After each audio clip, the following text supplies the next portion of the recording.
Interest rates are going up. Trying to get ahead is mighty, mighty tough. Bill collectors at my door. I need someone to help me raise my credit score.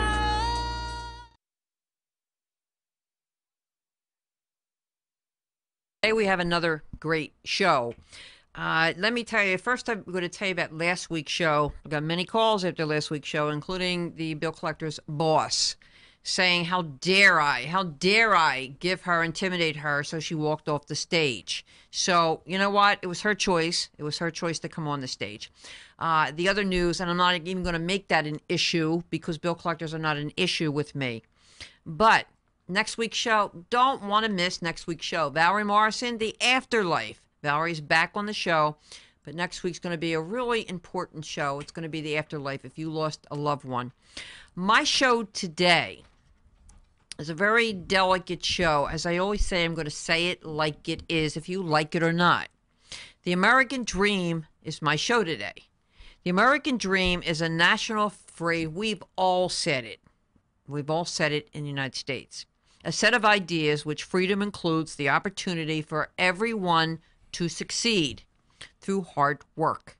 And remember those words, hard work.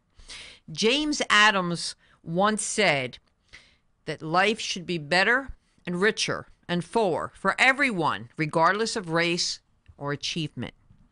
The idea of the American dream is rooted in the United States Declaration of Independence, which proclaims that all men are created equal. Is the American dream for foreigners only?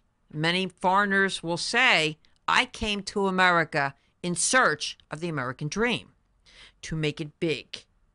I'm wondering if American dream is for foreigners only. Did they think about moving to America and making it big? Well, how come Americans don't achieve that not some. How come some Americans, as you're saying, many, don't achieve the American dream? They were born here. Shouldn't it be we make it big? Americans, and I am an American, but Americans take for granted that they can truly accomplish a cause if it's just around the corner. It's too easy for us, too easy for them. They can always do it later and later, but later never comes.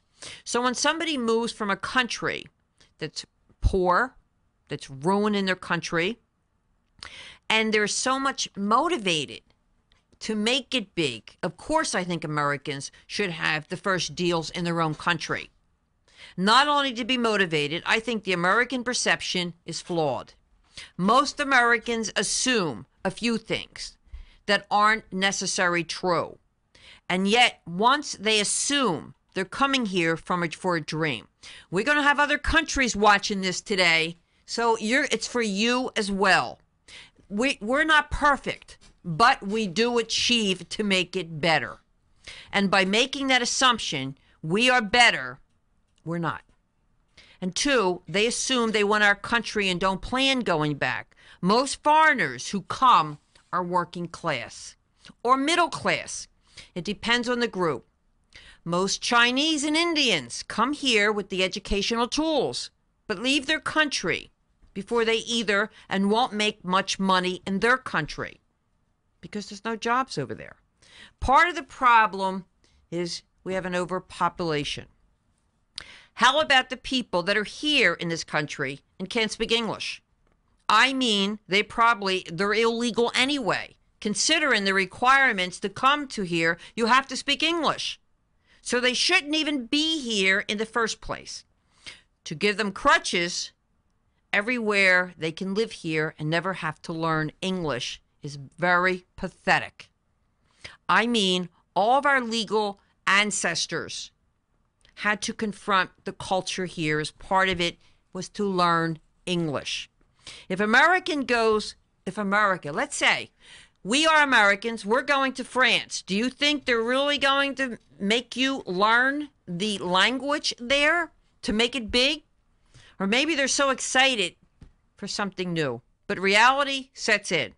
I think there are a lot of Americans who have the fascination with New York City, Hollywood, They don't read too deep into this. They're not telling you the whole story. If an American born here can't achieve the American dream, it's his own fault. And for not doing so, they all have the opportunities. They can think and not taking advantage of them, unlike foreigners. The foreigners have very little opportunity in their own homeland, and they try so hard to achieve it living in this country. No one should blame foreigners because of their failure as Americans. Those foreigners deserve to live the American dream because they tried many times to do so.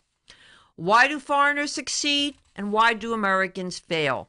You know, if you remember, 3 years ago, Hurricane Karina, nearly 40,000 families are still living in mobile homes across the country with the hurricane season in about 2 more months. And yet, they say penniless Asians and Easterns who come over here, often with no knowledge of the English language, but despite all the obstacles, they're thriving after years. The people in New Orleans even have a huge advantage. They know the culture, the language. They have relatives that work in the country. The American dream today, we have grown perhaps a little too accustomed to thinking that the American dream is having financial or material dimensions. The actual American dream has to do with actually having the right to decide what your attitude is not permitting you to do. Anybody else can decide for you. You have to make that decision. It's all important to you. The American dream has nothing to do with household appliances, social status, or how much money you have. The real American dream is a good closing to the idea setting out by you. Even some Americans are complaining about foreigners taking their jobs when the foreigners work so hard than some Americans, and their hard work has paid off. When foreigners come into the school, they don't settle for less. They always want to go for the best. But the Americans will get and be satisfied. So if I was the boss, who would I hire? Sorry to say, I'd hire the foreigner. Because Americans are not holding, as they said. Now, you're saying there and you're saying, well, Pearl, you're against all Americans. Well, let me say something to you. I had an experience this weekend. Where a foreigner came onto my property, won over the grass, knocked down my garage. And when I arrived home, there was the policeman, the firemen, and hundreds of people. And when I got home, I said to the police officer, who did this?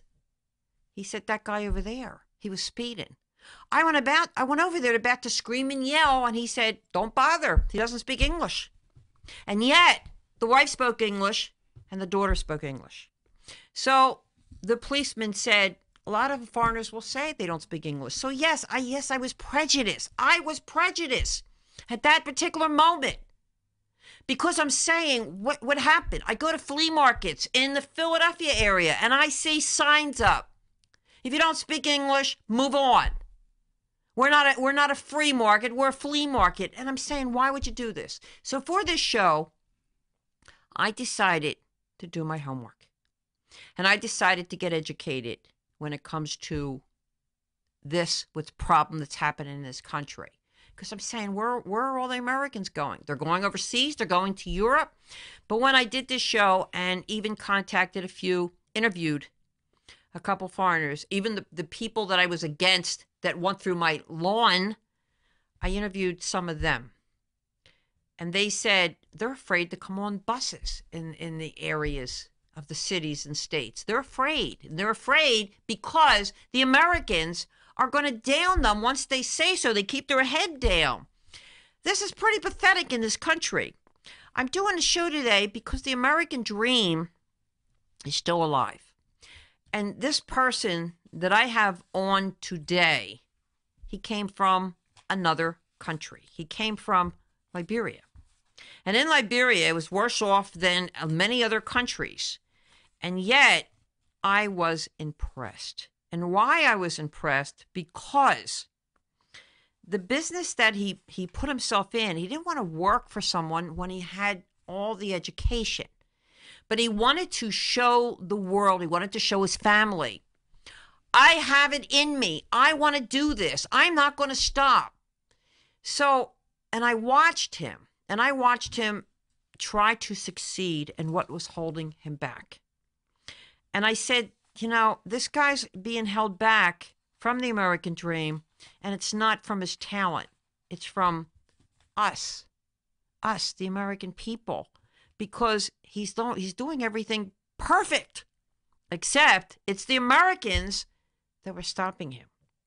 And that's what we're going to go into. I want to welcome my guest, Hasi. Now he speaks broken English, but he speaks English. Welcome to the Pearl Polto Show. Thank you very much for having me.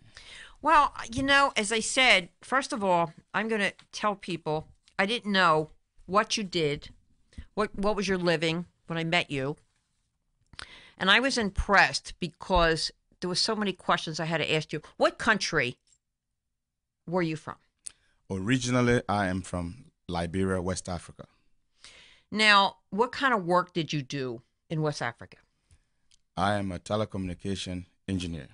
So you went to school for this there? Yes, I graduated from Maryland University. Now, what does that include? What is it? What's the title include?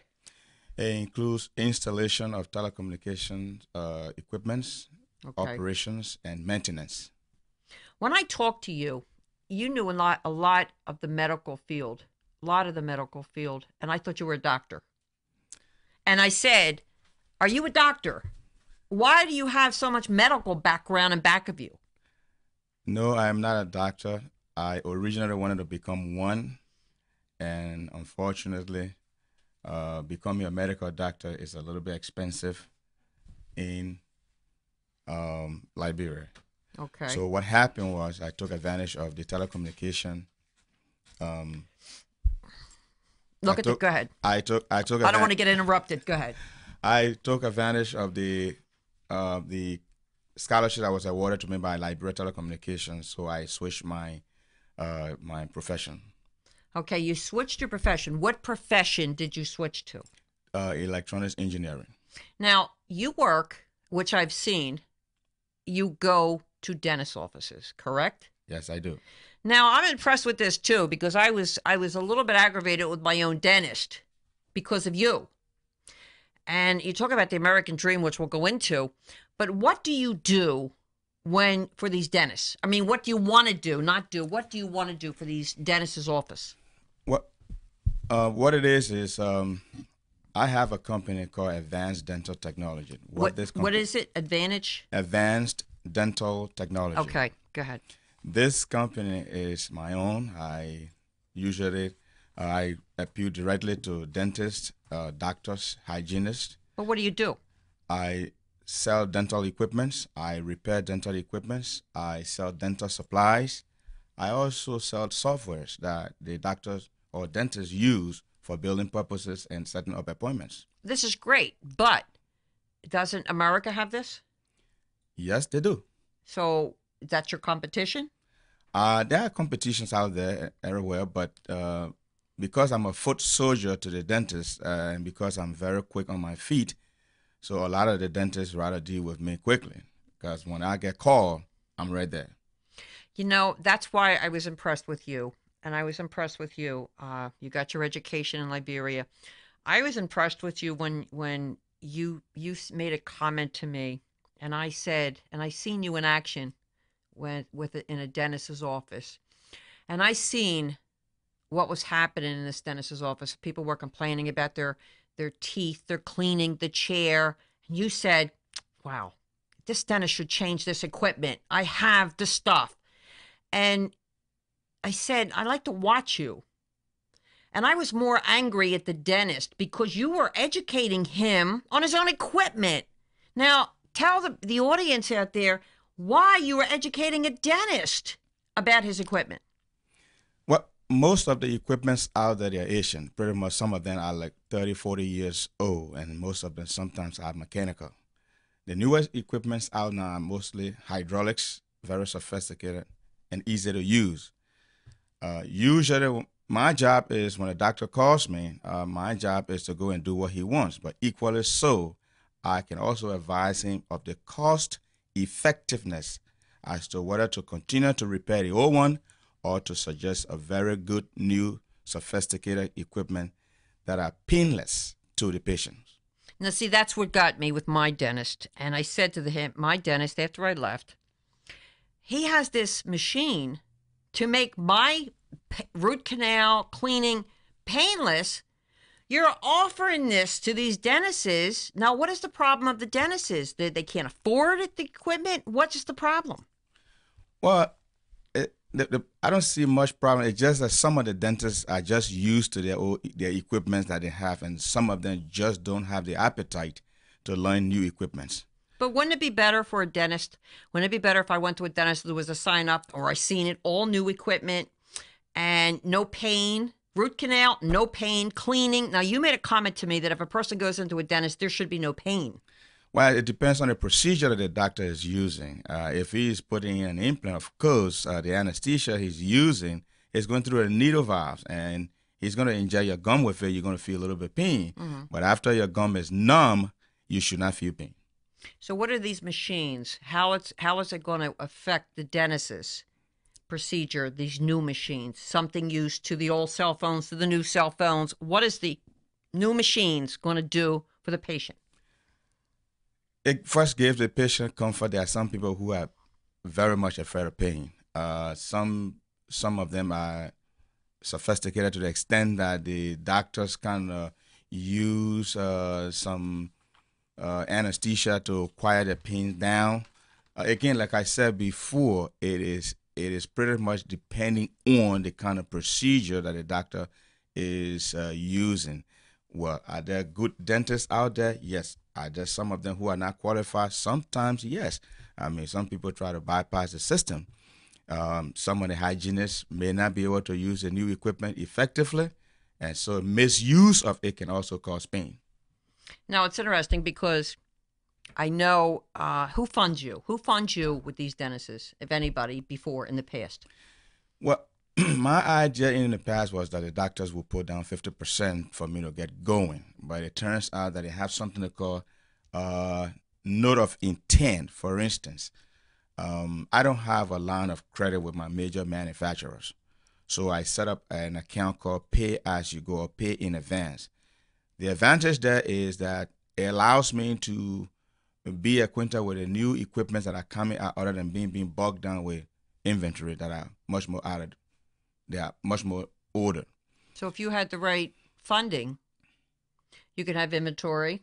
Now, if let's suppose somebody did provide, which we're going to go into too, with the funding part, I think you have, which no one even thinks about when they go to a dentist's office, what they're going to expect. I know we've seen on the news where it says watch with your dentist because you may get hepatitis, you may get this, and I notice it's all in the machines and people are afraid. I've even said, my own cousin, she went to the doctor's office around a month ago in the morning, and that night she was rushed to the emergency room and died. And we're all saying, what was in this dentist's office? Bacteria, old machinery. But you said dentists, some of them, they put down 50, but if they don't have the 50%, and I could tell you there's a Privacy Act out there, but some of them are my clients of dentists. So which means they can't afford to pay you because their credit's bad. So what do you do? How do you go around it? Well, again, if a doctor calls me and has equipment concern, my duty is first to diagnose the problem. And if I do, I suggest to them that they need to replace it. When it comes to the funding, we ask them to give us 50%. Some of them will tell us that for instance, if a bill is at $30,000 and the doctor is going to give me $5,000 deposit, I should come up with the balance $25,000 out of my pocket to pay for the material, and then the doctor will pay you in 15 days. Some of them ask for 15 days invoice, some of them 30 days invoice. Some ask for even as far as 90 days. Well, obviously, it's telling you they don't have the money, so they want 15, 90 days to pay the balance. But if you had somebody to finance you and these doctors, it would be a multi-million-dollar business. Pearl, to be honest with you, the sky would be a limit for me. the opportunity that I have today, that I will continue to have, no matter what. And I can tell you straight up that I will never, ever stop what I'm doing unless my vein does not have blood in it. You said this to me 2 times, and it gave me some, because that's like my theory. If I'm after something, I'm going to go for it all the way. But I've seen you not give up.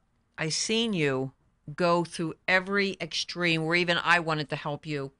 I wanted to help you with commercials, whatever, because, and I always say God works in strange ways, because some people want it bad enough, and some people just talk about it. And as you know me, I'm very strict. I'm say it like it is. And there's one gentleman out there, I'm going to say, there's only one gentleman out there that I know, that I spoke with, that I said if he wasn't for me, it'd be my brother. And that's a guy, and if he's listening out there, his name is Bill Brown. And sometimes I always tell people, you're either going to hate me or love me. And I didn't even meet this gentleman, but this gentleman, I think, is God sent too. I think could be for Hasi as well. And we will see, because I deal with many, many, many business associates out there, many mortgage people, many bankers, and everybody says what they can do and can't do. And, and the sky is the limit. It's a multi-million-dollar business on certain businesses. And yet this one guy, I didn't like what he said. He didn't like what I said. And we got off on the wrong side. And I say it like it is. He says it like it is. And finally, we met in the middle to really see each other. And this guy is a banker. He works, and I have to give him a little plug, because, he had health problems at the same time. And I feel like I know this guy now. So Bill Brown, if you're out there, take care. And take care of my friend. I have a lot more people for you too. So God's not going to take you for a long time. And I know that was the best message you heard, because here's a guy, and I said to you, here's a guy who came out of the hospital to meet with you. What did you think about that? I mean, when you talk about America, what did you think of that? Angels come in different fashion. And for Mr. Brown to come from the hospital 2 days after, and to drive in that rain and come to my little small office, that was the most blessing I've ever seen or I've ever gotten. But to just let Mr. Brown know, Bill, I told you again, my late father told me that I would be my own limitation, and I refuse to be that. You have challenged me, and you have told me, and let me tell you this again. I will always aim for the moon, but if I'm lucky to get on one of the stars, I will be off the ground. And I think you will. I think you will, just because when we come back, we're going to actually talk about what his plans are and why he needs these funds to get to the moon when we come back. I'm consumer protection lawyer Kerry Flitter. You've heard me as a guest on the Pearl Polto Show. We often get calls from consumers complaining about their experience at a car dealership. Very often a dealer will advertise a low interest rate, but when you go to sign for the loan, you get stuck with a higher interest rate. Sometimes they'll blame your credit history, whether that's the real reason or not. There are laws in place that protect consumers from these and other unfair tactics that are sometimes practiced by some of the car dealers. We know the rules that the car dealers have to live by, whether Pennsylvania or New Jersey. If you feel you've been taken advantage of, call us for a no-cost consultation at 888-668-1225. That's 888-668-1225, or visit our website, consumerslaw.com. That's consumers with an S, consumerslaw.com. If we accept your case, our fees are paid only by the car dealer at the end of your case. 888-668-1225. We'll be happy to work for you. We're talking about you. Welcome back to the Pearl Polto Show. Pearl Polto, your host. We're talking to Hasi Monday. When we talk about the American dream, somebody that's in this country for a while, now he's American, and he's striving for it. And yet, why aren't Americans striving for it? Because it's too easy. It's too easy. We're already here. We're taking advantage of it sometimes. And I used to, years ago, I went with a person from Greece, and he opened up a pizza place. And he said, we were going to New York because I had to do a show in New York on CNN. And I said to him, you're from Greece, and I noticed all your employees are all different nationalities. You don't have one American in there. Why? Because I'm American, and you're in this country. And his answer with me was, I never forgot it. He said, Pearl, I'd rather have a foreigner work for me than an American. I said, why? That's prejudice. And he said, no. He said, I've had Americans, and they either call off sick, they don't work, they have every excuse in the book, where a foreigner appreciates to come in every day. If they're sick or not, they're still here working. He said, so I'm going to get what's due to me, and they're going to get what's due to them. And I'm saying, you know what? If you look at it that way, this is how you're judging your employees. He said, if you have a business and that employee doesn't show up because of any reason, I don't want to hear it. I'm the boss. And I said, you're right. So then it made me see what Americans, when they say, there's no jobs out there. And I say to them now, even if you have to go to McDonald's, there's a job out there. Don't, have an ego when it comes to hard work. And believe me, if anybody knows that, it's me. I was on welfare one time with an infant, and I wanted to strive, and I did, and I got there. Nothing stopped me. This is why people like Hassi impresses me. But he wasn't born in this country. He was born in another country. And he's got the American dream. And we should be at least every dentist out there. How are you going to undercut like your top competition? How do you want to undercut your competition when, let's say, I'm the dentist. Let's play act this because I am the dentist. And how did you find me? Well, through advertisement. I know you are a credit counselor. No, I meant not me personally. as I'm dentist. a dentist. Okay. As a dentist. What it is we go on yellowpage.com and we type in dentist, and through the zip code we gather their information and we send them flyers and introduce ourselves and what we can do and what we have done and what we are doing. Okay, I received a flyer. I'm a dentist. Dr. Pearl, I received your flyer, and I called you and said, what can you offer me that the average person cannot offer me? Well, first, I will have to know your needs. First, do you want a chair? Do you want to repair? Do you want dental supplies? Do you want software? Now, if your answer is all of the above, then the question is, how many do you need? Or how much do you want to buy? So if a doctor tells me I need 3 dental chairs, well, we are governed by guidelines by the manufacturer. They tell us the retail above which we cannot go, and they give us certain line that we can't go below. So if the doctor wants to save costs, there are a whole lot of other equipments that they do the same thing that will tell them. If somebody wants to buy a name brand, say for instance, someone wants a car, they would take what is the best thing I can take them from point A to point B. But if they specifically tell me that I need a specific chair, let's go for instance, ADEC, Midmark, DCI, Myros. Those are the top name brand chairs out there. Suppose they can't afford it. Well, if they can't afford them, we offer them what they can afford. Or at some point, we ask them, do you want us to finance you? If the answer is yes, then of course, we try to encourage them to tailor them into a Suppose finance. they just want it fixed. Can you do that fixing? We fix, yes, we repair dental equipment as well. Chair, hand pieces, cameras, intraoral cameras, hand pieces, cavitrons, and all so forth. So you're starting out at the bottom floor where if somebody said, I need my chair fixed tomorrow, today, what do you do? First thing first, we tell them what kind of chair do they have, because as much as we have all the tools to repair everything that is out there, there are specific tools that you need for specific job. So we call them back and ask them, what kind of chair do you have? What kind of problem do you have? They tell us, and we have let's for instance say I have a TPC chair.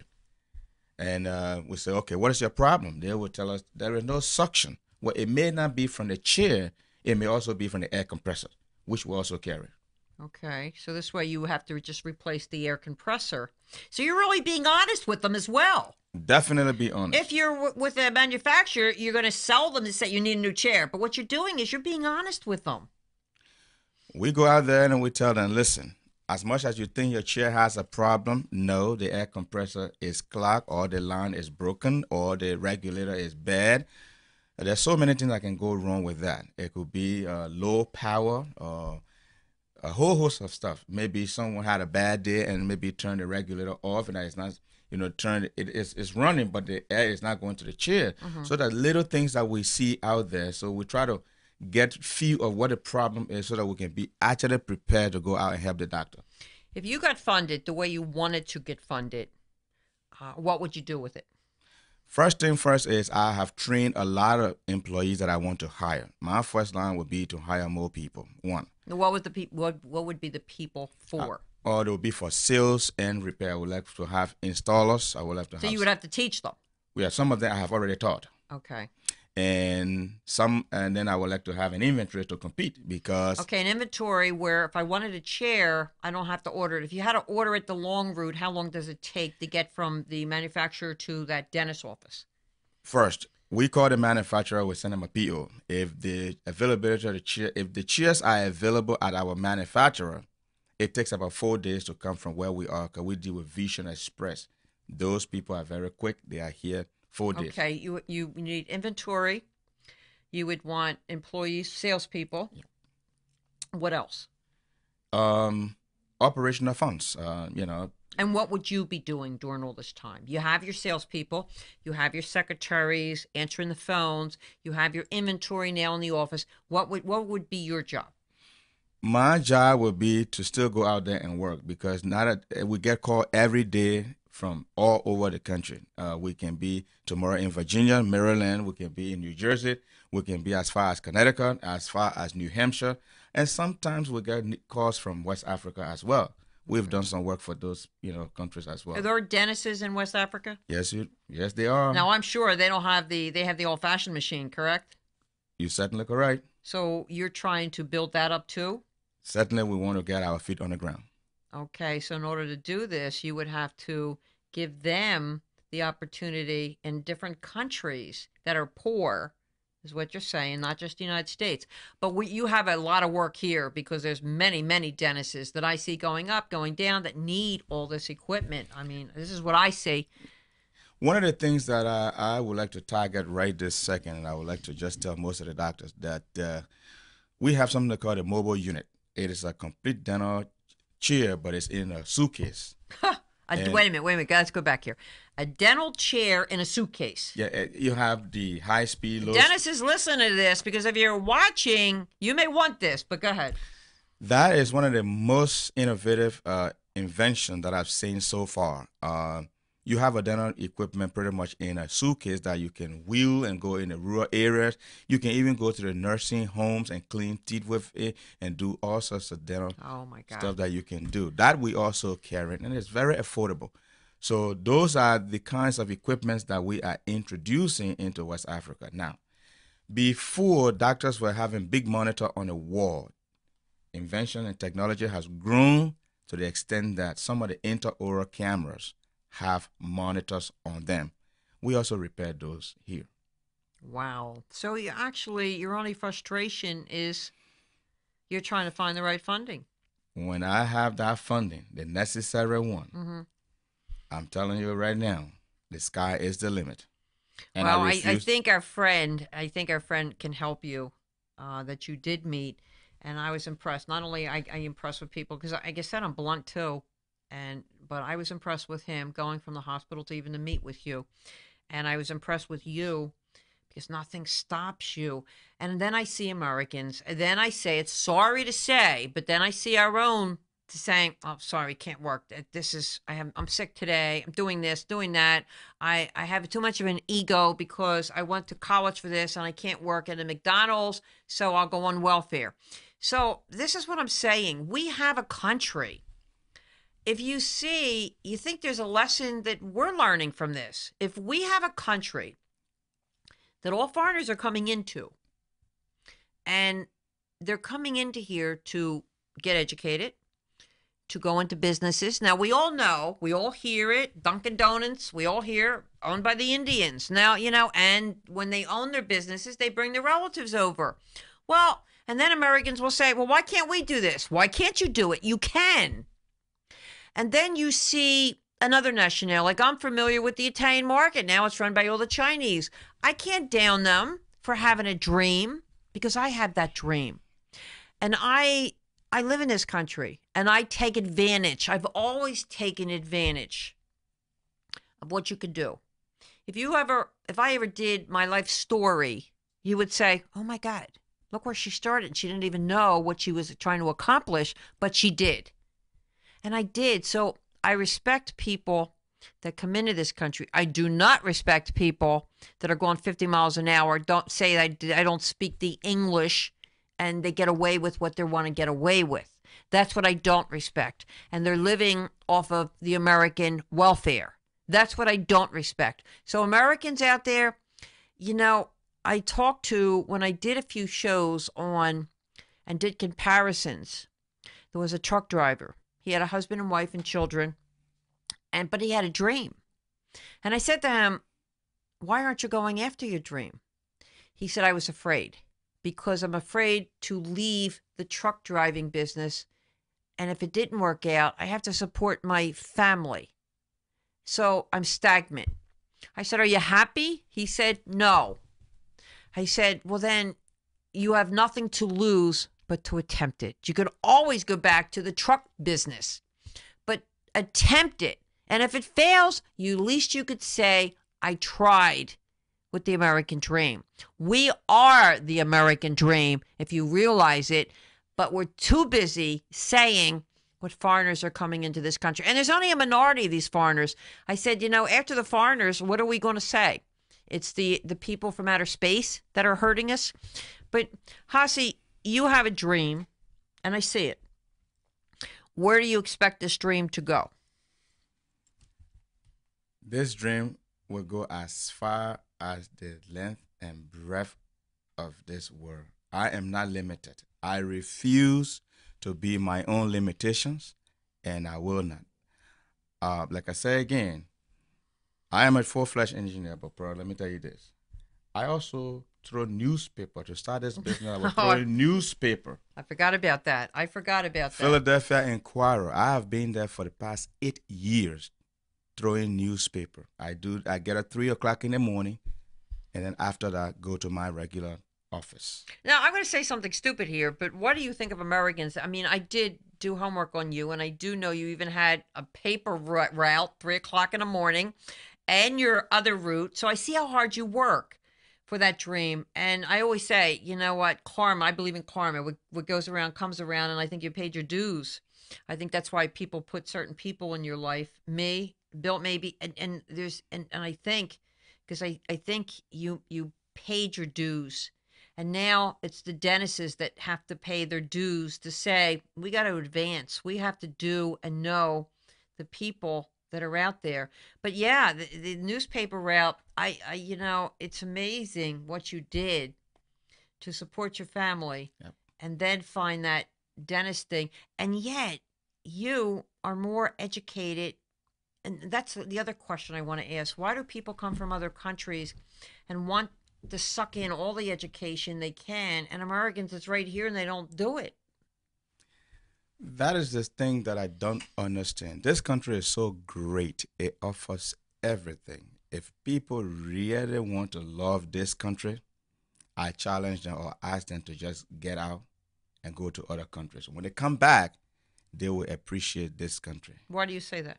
The reason I say that, there are poverty all over the world. I originally come from Liberia. Liberia was founded by free slaves.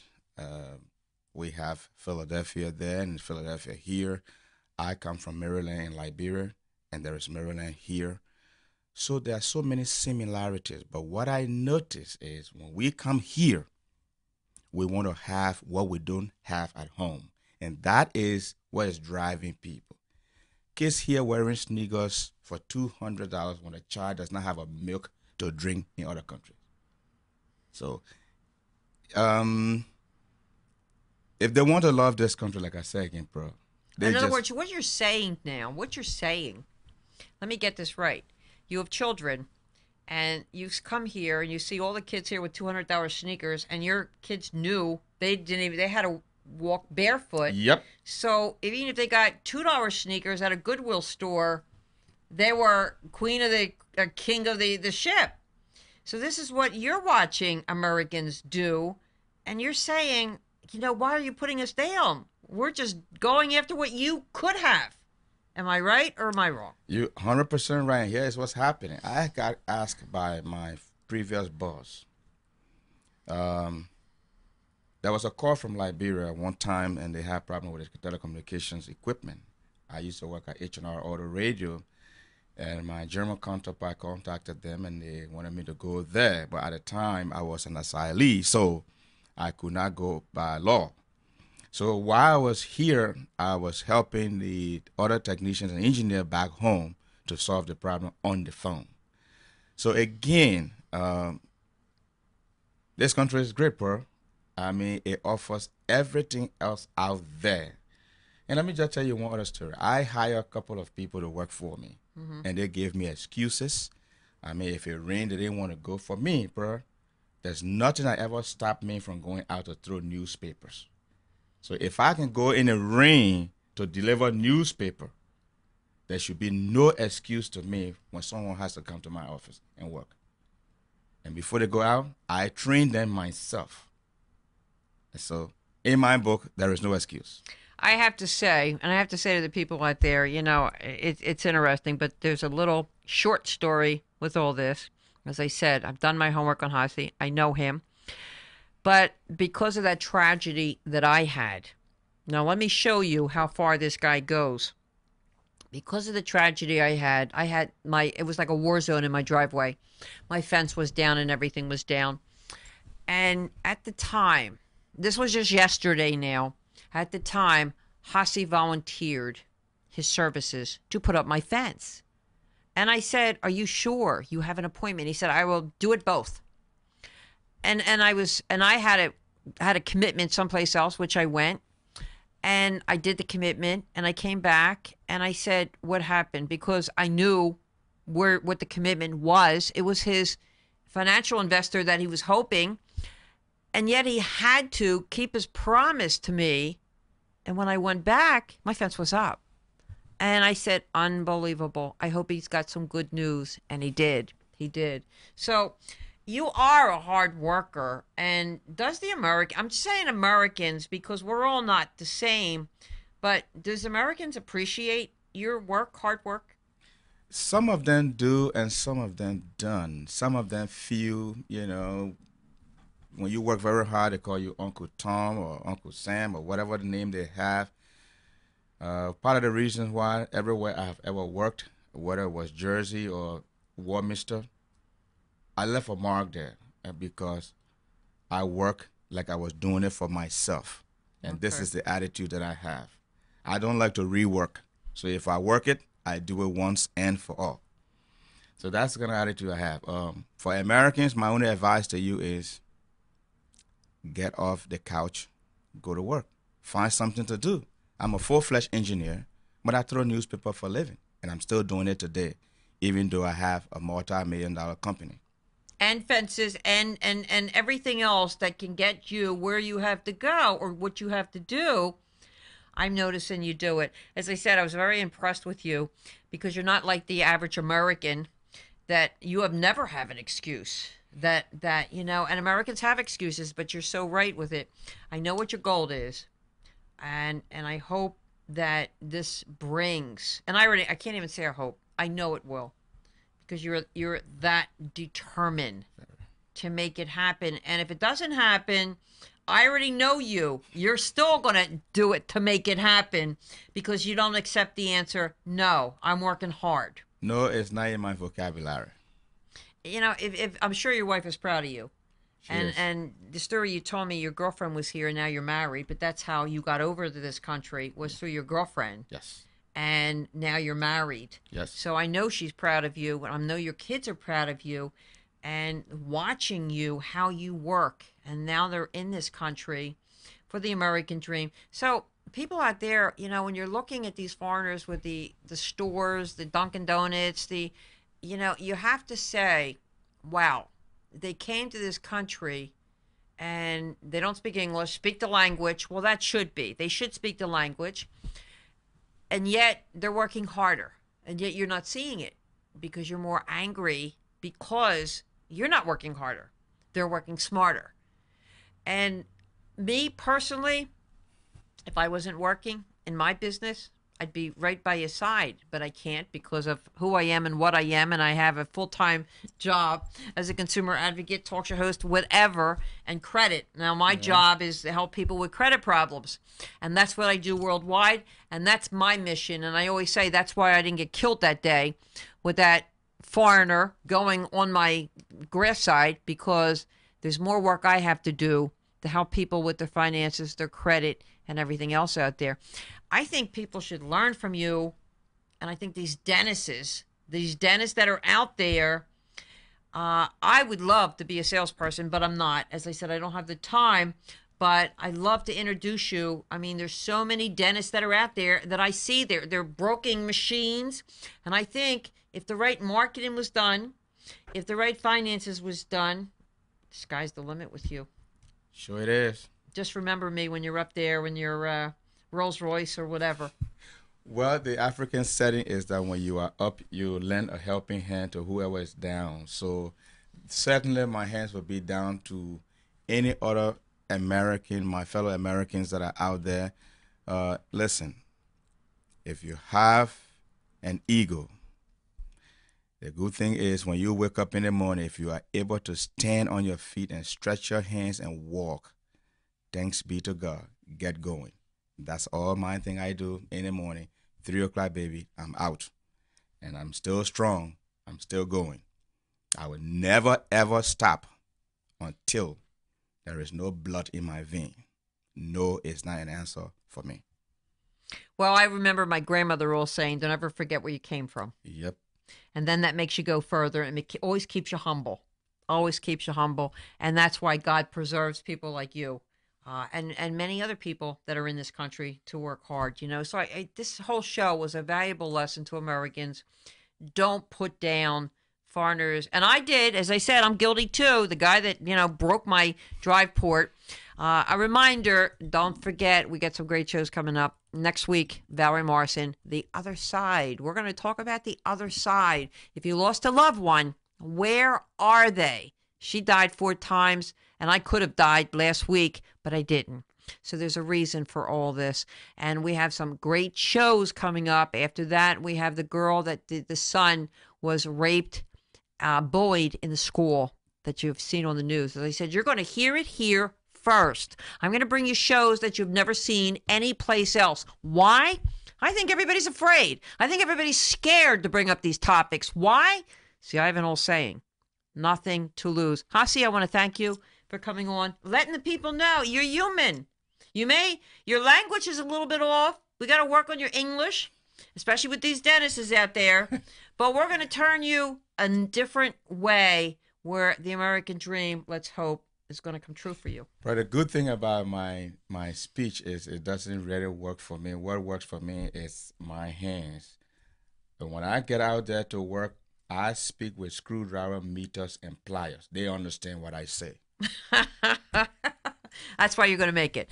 I want to thank everybody out there again for tuning in to the Pearl Polto Show. In this show, we're going to say it like it is. And you know what? If you don't like it, turn the channel. But this is going to be the only station, as I said last week, the bill collector walked off the stage. It was her prerogative. It was her choice. I didn't say anything to her that, nobody else would have said to her. But I did. She couldn't accept it. So it was just she got a taste of her own medicine, what she says to you. So we have a lot of good shows. We're going to say it like it is, if you like it or not. If you want to tune in, tune in. And you may get educated. You never know. This is Pearl Polto, your consumer advocate for your credit rights and all over the world. We'll see you next week.